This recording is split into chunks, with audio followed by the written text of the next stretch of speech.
Consommons ce que nous produisons et produisons ce que nous consommons. Une exhortation du président de la République qui peine à prendre corps dans les habitudes alimentaires des consommateurs camerounais. Tout compte fait, l'assiette du consommateur camerounais est très riche et diversifiée. Malheureusement, son contenu inquiète. En effet, malgré cette riche gastronomie, les consommateurs camerounais sont accros aux recettes occidentales qui ne sont pas très souvent saines pour l'organisme. Ajoutez à cela la conjoncture économique qui sévit, obligeant ces derniers à consommer ce qu'ils disposent selon le pouvoir de leur poche. Si les nantis ont les problèmes de malnutrition, les pauvres quant à eux en souffrent de sous-nutrition, ce qui empiète à une bonne hygiène alimentaire. Les structures en charge du contrôle des aliments et produits commercialisés sont de moins en moins crédibles à cause de la corruption, dont tous les carrefours et autres endroits populaires on nettoie de la grillade, notamment la volaille, le porc et les produits de la mer, mais dont la qualité est très souvent douteuse. Et ceci au vu de ces services de contrôle. D'où les supermarchés du quartier, c'est chacun qui fait son contrôle. D'ailleurs, en cas de hic, il suffit de glisser quelque chose et l'on y passe.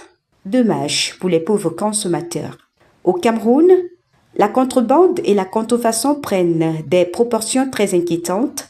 Les malchanceux subiront et les coriaces survivront. La consommation du Made in Cameroun est devenue presque un slogan. Les aliments sont infectés depuis la semence à cause de l'utilisation abusive des produits chimiques dont l'usage sert pour certains à accroître la production ou à accélérer le processus de maturation pour d'autres, sans toutefois respecter les normes. En ce qui concerne la qualité des produits, la Nord essaye de faire de son mieux, mais les brebis galeuses s'en font toujours pleines les poches. Ainsi, c'est quand le produit est déjà commercialisé sur le marché que les mesures sont prises pour le retirer. Tant pis pour ceux qui en ont consommé avant.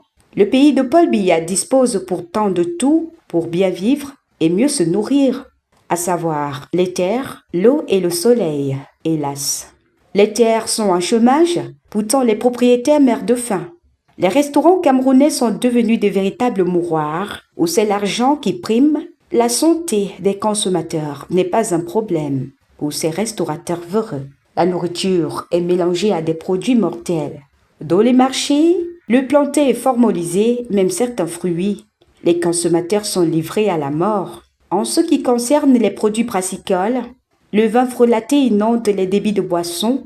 Tant pis pour les malchanceux. Alors même que le Cameroun vient de se joindre au reste du monde pour commémorer la journée mondiale des droits des consommateurs, les pouvoirs publics doivent véritablement se pencher sur ces questions dans l'optique de sauver les pauvres consommateurs camerounais.